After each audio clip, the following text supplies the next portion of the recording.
JCTV News with Skills USA Regional Award-winning anchor Ted McClure. Tanner Blevins, Sports.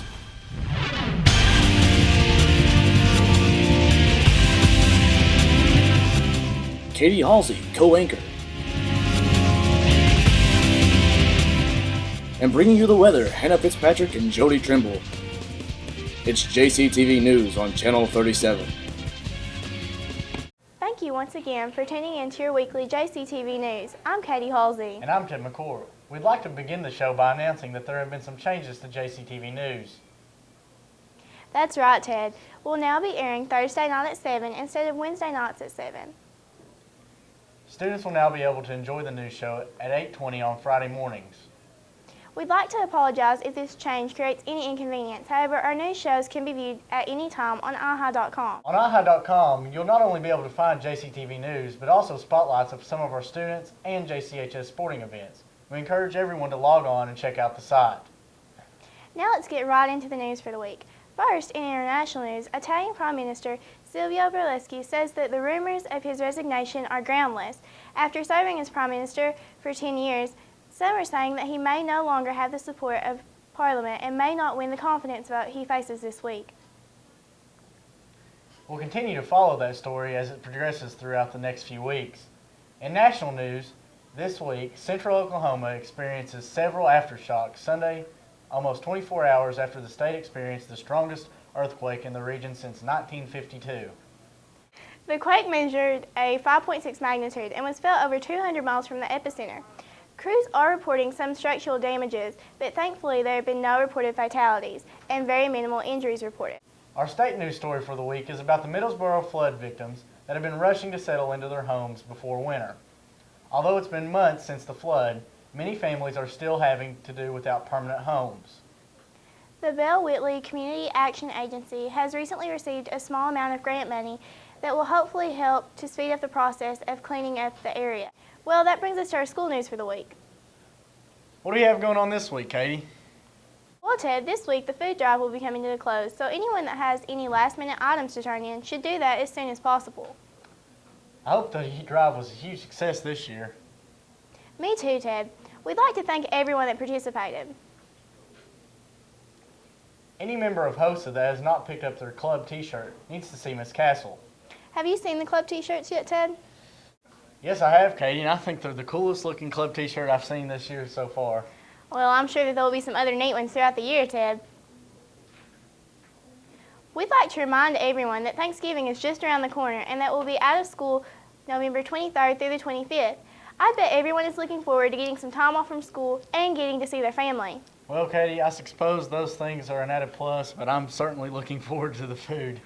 I guess that's a good reason too, Ted. Well, let's see what Hannah and Jody had to say about the weather this week. Hello again, I'm Hannah Fitzpatrick. And I'm Jody Trimble. And you're watching JCTV's Weather and Tip of the Week.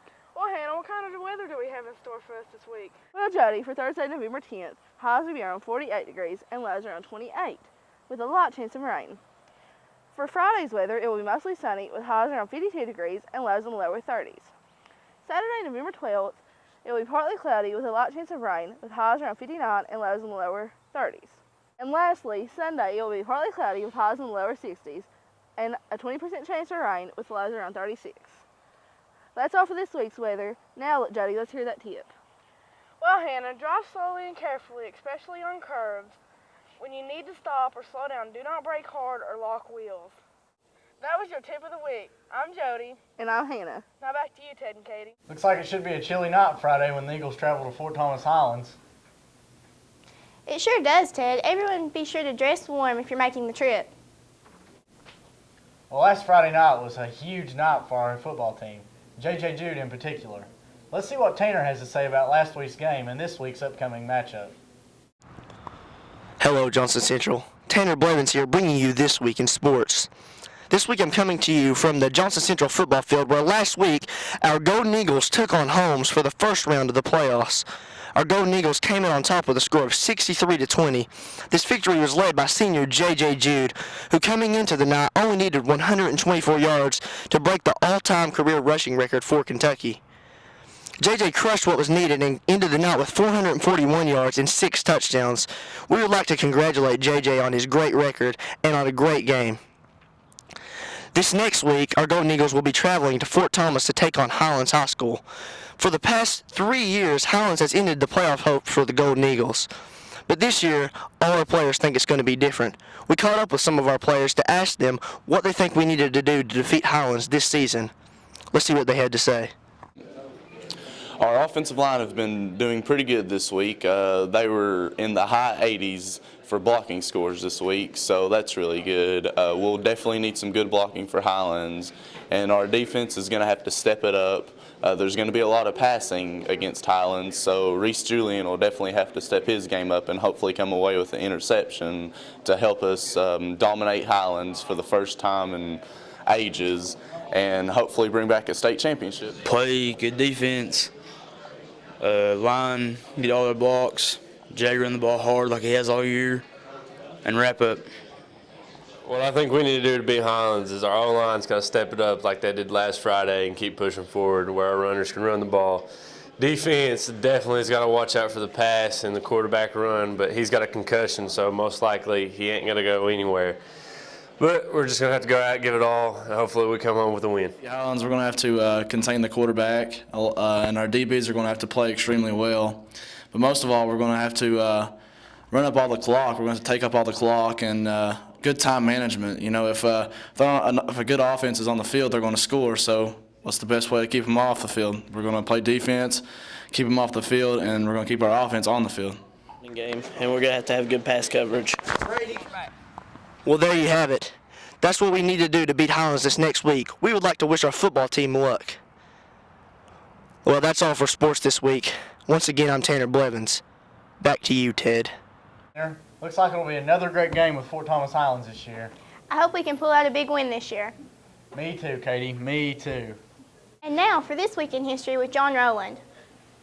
Hi, John Rowland here for This Week in History yet again. On Tuesday, November 8th, German scientists discovered X-rays in 1895. And on November 10th, Sesame Street debuted in 1969. And on Friday, November 11th, World War I ends in 1918. And that's all for this week. Now back to Ted and Katie. Nice job, John. Nice beard as well, wouldn't you say, Katie? Yeah, I guess so. Well, as always, it's been another great week here at Johnson Central.